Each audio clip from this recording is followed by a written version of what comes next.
So let's get right into it. Beautiful morning, Markway. A lovely morning to you from Abuja. What a rainy night it was here in the Federal Capital Territory. And it promises to be a rainy day if we're to look at the clouds. I'm no meteorologist, but sometimes you can tell when the rain is coming simply by looking up. Oh, yes. Well, it looks like it's the same in well, Lagos, actually. Nonetheless, we're here. Yeah, absolutely. So looks like it'll be a rainy day, like I said. So don't forget your umbrellas, right? But let's take a look at the dailies. Let's see how they report what has been happening and maybe forecast what will happen in the coming days. We'll begin with the Nigerian Tribune for you. And the big one is on that conversation that does not look like it's going away anytime soon. It's on VAT. How VAT imbroglio can favor consumers. That's the angle the Nigerian Tribune takes this one from this morning. And you see riders allow VAT legal battle run full course. Ekuremadu advises National Assembly. Now, LCCI calls for caution, says development may confuse businesses. That's at page 7 and page 13 read for you in the Nigerian Tribune this morning. We're going to be going into that as well, just to give you some more insights, because this is a major, major conversation. It has ramifications, different levels, really. So that's what you find there on the front page. You see two pictures. In fact, a picture actually almost looks like two, but it's a picture. And right next to that, you see NDLEA intercepts heroin, codeine, and fresh drug busts at Lagos Airport, Tinkan. Perhaps you've heard this before, that it looks like the NDLEA is on steroids with the recent, seizures, with the recent busts and arrests that have been made in just how many months now? About 9 months. Seems they've made more seizures in just 9 months than they've made in years. Questions about what's being done differently, and that has been, said time and again. But clearly, looks like we're making major progress when it comes to the fight against drug abuse in Nigeria. So that's, another one. We see this one on security. Fleeing bandits meet Waterloo in Niger military camp. Scores killed. Panic in 4 Sokoto communities over threat of attack by bandits. We did bring to you a statement from the commissioner saying that perhaps this was just some mischief. But you understand that people see things like that. They don't take it as a joke. So he's saying that security has been beefed up. An arrest has been made in that light as well, according to him. So that's what you find regarding security right there. And in case you're a frequent flyer, this might interest you. COVID-19 tests. FG directs airlines to board passengers without evidence of payment. So a new twist, you might say. And just let me take this final one on politics. Hide and seek in APC, PDP over zoning at some 2023. Quite an interesting way to put that one. There's so much more on the front page of the Nigerian Tribune this morning. But let's leave it there. Markway.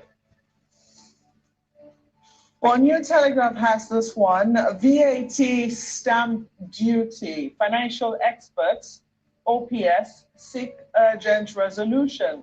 Call on states to be creative. Feud inimical to business growth. That's according to investors. VAT should be state matter. That's according to SAGE. VAT, MTEF, budget, security, top agenda as Senate resumes tomorrow. Allow the legal battle run full course. That's according to Ekuremadu. Ekuremadu tells NAS. Those are, well, that's the lead story and the riders. right there on the front page. Promises to be, I don't know if it's going to be a long read, but it says pages 6 and 25. Take a look at this one. Investigation. Federal government radicalized 940 ex-combatants in 5 years. Profiling of 5,325 surrendered fighters continues. Ex-DSS boss in Kendurim cautions against use of foreign aid to fight terrorists. That's also on the front page of the paper. 2023, real reasons presidential hopefuls are yet to declare interest. If you're interested in politics, perhaps this one will be for you. And look at this, ground handling, federal government to stem 15 billion naira loss with new rates. Price takes effect 35 years after amendment. Fresh charges range between $1,500 and $5,000. So for those people who have anything to do with aviation ground handlers, I think it's time you took note of this particular story. It's a page 8 read for you. They have a number of other stories right at the bottom, but I would leave you to do that yourself for the New Telegraph. Let's see what that is. And next up is the Vanguard. And the big one for the Vanguard is quite different. You see, Yoruba race has nothing to benefit from seceding. Oh yes, that's how the Vanguard leads this morning. And who says that? Or I mean, how many people said that? You see, Olubadan, Shon, Olowo, Oluwo, Elemure, others.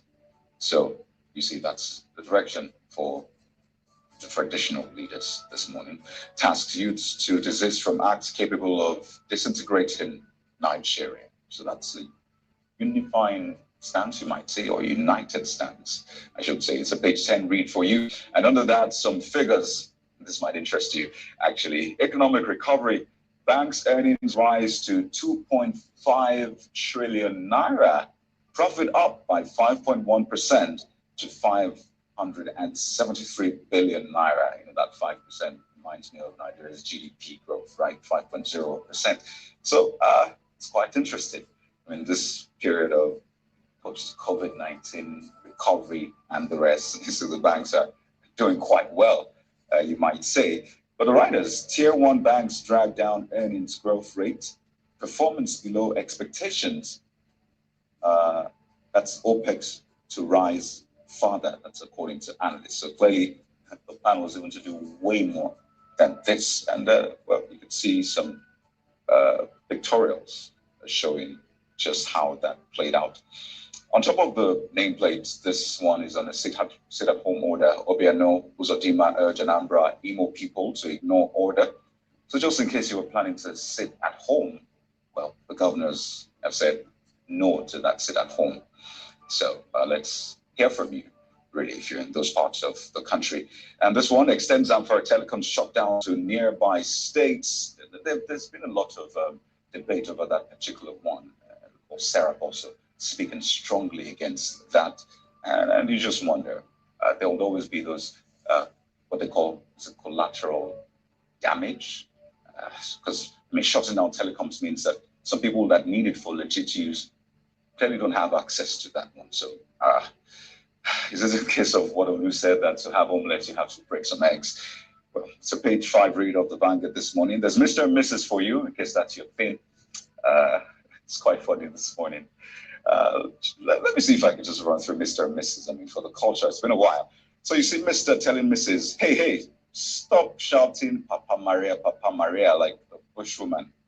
Is that how you will address me in public if I become the governor of this state? Guess what Mrs. said, Ava, that one is easy. I will address you as Your Excellency, Papa Maria.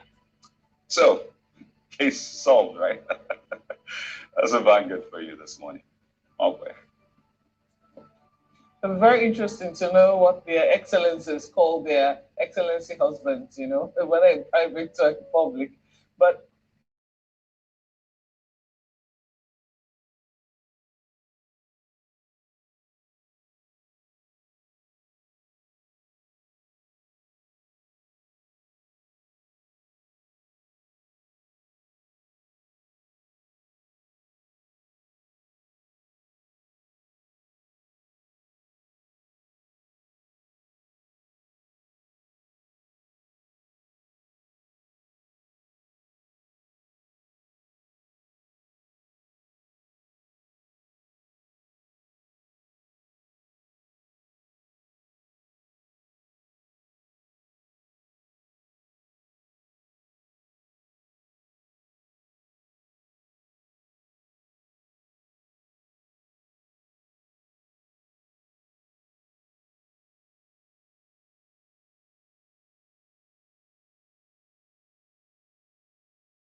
why it's difficult to track kidnappers, carjackers via GPS technology. That's from experts, and reports airing officers involved to us. I don't think that the police wants us to chuckle on this story. That's not the essence, but um, reports airing officers involved to us is just nothing but PR. Because, I mean, if you were to ask, if you were to do a poll today of how many people have contributed to kidnapping ransom, you'd be surprised the kind of results you get. Look at this one. Terrorism sponsors. Court fixes September 17 for arraignment of 400 suspects. You find details on page 3. A number of other stories. Row over airport concession deepens as NLC summons aviation unions. Forex, why CBN must consult with BBC operators, as according to APCON. Sit-at-home order, IPOB inflicting more injuries on Igbo people. That's according to Nnamani. So you might want to see more details on the front page of Daily Trust newspapers for you that constantly keeps account of the school children, not just children now, but school children in captivity. I hope that they haven't been forgotten. Federal Government College, Breningor is there, and the Bethel Baptist High School, Kujama, they also keep count of the number of students in captivity. Let's leave it there for Daily Trust newspapers. And next up is The Guardian. Whatever happened to the ban on Twitter, right? Well, The Guardian is keeping tracks with that one. And with the lead story, 100 days after Twitter ban, uncertainty trails FG's plan. For the writers, quite interesting. It's Twitter that is delaying, says presidency source. Economy biggest casualty as losses hit 246 billion naira. Social enterprise groups meet today to discuss way forward. Stakeholders appeal to governments to resolve issues, not kill online community. You can say that again. So, is Twitter really delaying? What exactly is going on? We need something concrete on that one. And of course, this has been referenced previously, and it's on the front page of The Guardian. Worry over mass abductions as schools resume today. Over 1,000 children abducted between January and August 2021. That's in parentheses who said that. 31 Bethel students still in captivity. Can cries out. And see what FG is saying. Lack of funds hampering implementation of Safe School initiative. That's also a major one we're looking into this morning. That's The Guardian newspaper. Has this one, economic recovery, UBA, Fidelity Bank, 10 others generate 578.9 billion naira profits in 6 months. Zenith Bank maintains most profitable bank in Nigeria. 3 banks record drop in profits. That's the lead story there. You have a number of other stories just on top of the nameplate. Agreement breach. We may be forced to embark on another strike. Lekki Toll Plaza shootings. Forensic firm Sentinel debunks alleged indictment of Nigerian Army. And look at this, 48 students bagged first class at Elizabeth University. That's also on the front page of Nigerian News Direct. Look at that for the paper. Well, that's a look at the dailies this morning. We'll be back in just a moment with the big issues for the day. You don't want to miss this. Stay with us.